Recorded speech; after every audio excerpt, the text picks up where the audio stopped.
Welcome to Spring LIB.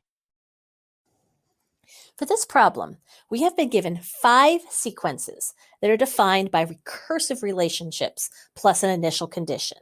Now remember, a recursive relationship is something that looks something like this, where you have a to the n that has something to do with maybe 2 plus a to the n minus 1, or a sub n minus 1. So the 5th term is dependent on the 4th term.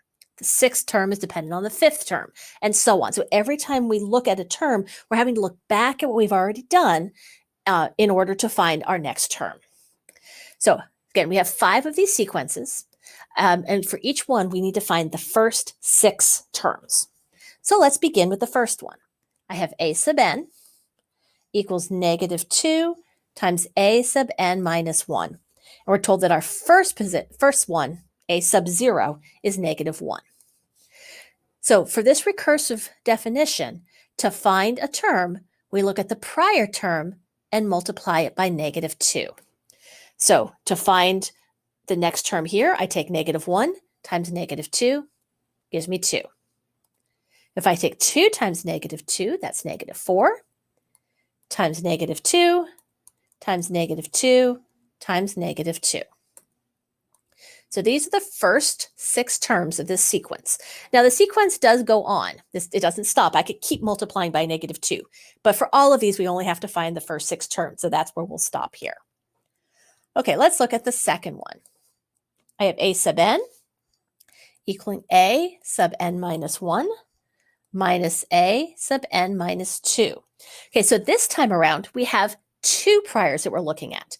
To find any given term, we go to the previous term minus the one that's 2 positions back. So in order to do this kind of recursive definition, the initial conditions they give must include 2 numbers, which it does. We're told that a sub 0 is 2 and a sub 1 is -1. So if I want to find this next term, I go to the one prior, which is -1, and subtract the one before that. So it's going to be -1 minus 2, or -3. Okay. Now, to find this term, we'll take -3 minus -1. Okay. -2 minus -3, or in other words, -2 plus 3, which is 1.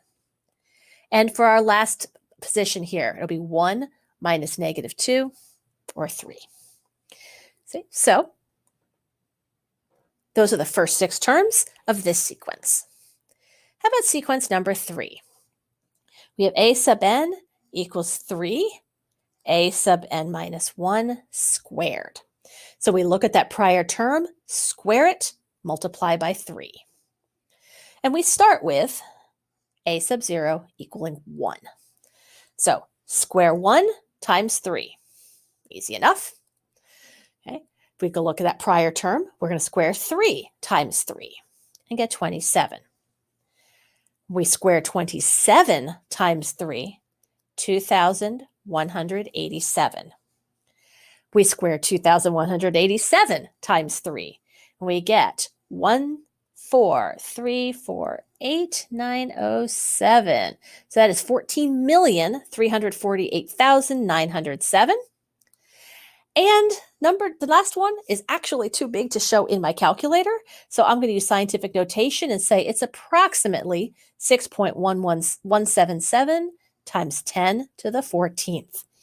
So anytime we have ones like these that have squares, especially if we're squaring prior terms and not just squaring n, they get very large very quickly. Okay, 2 more. Let's come up a little bit so I've got some room. Sequence number 4. I have a sub n equals n times a sub n minus 1 plus a sub n minus 2 squared. And we start with -1 and 0. This is a sub 0 and a sub 1. So my next one is going to be when n equals 2. Okay, so because we had a sub 0, a sub 1, now a sub 2.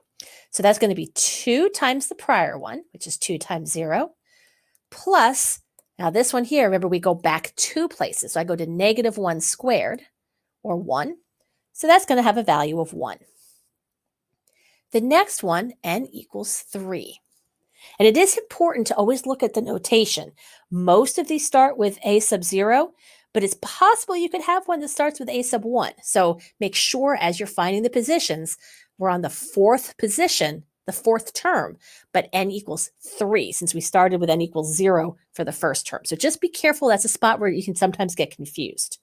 Okay, so if n is 3, 3 times the prior one, so that's 3 times 1, plus 2 prior squared. That's going to give me 3. 5th term, n is going to equal 4. So I have 4 times the prior term, so 4 times 3. And I go 2 back and I square it, so 1 squared. That's going to give me 13. And for the last one, 6th term, n is going to equal 5.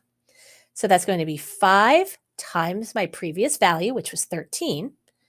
And I go back 2 places and square it. So it'll be 3 squared.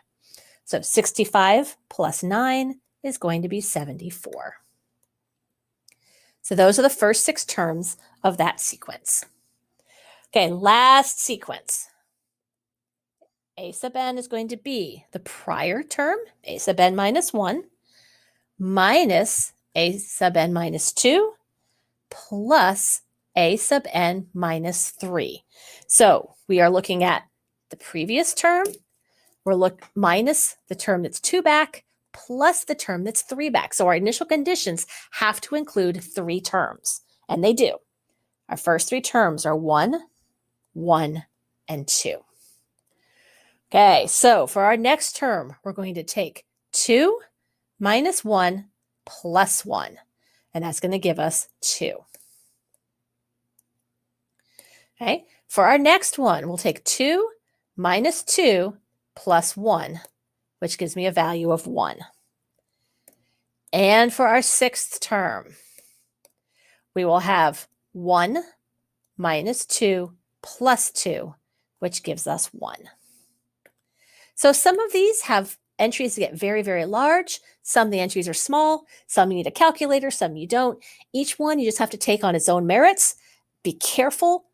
Pay attention to what your n is and what your terms are as you move through your recursive definitions.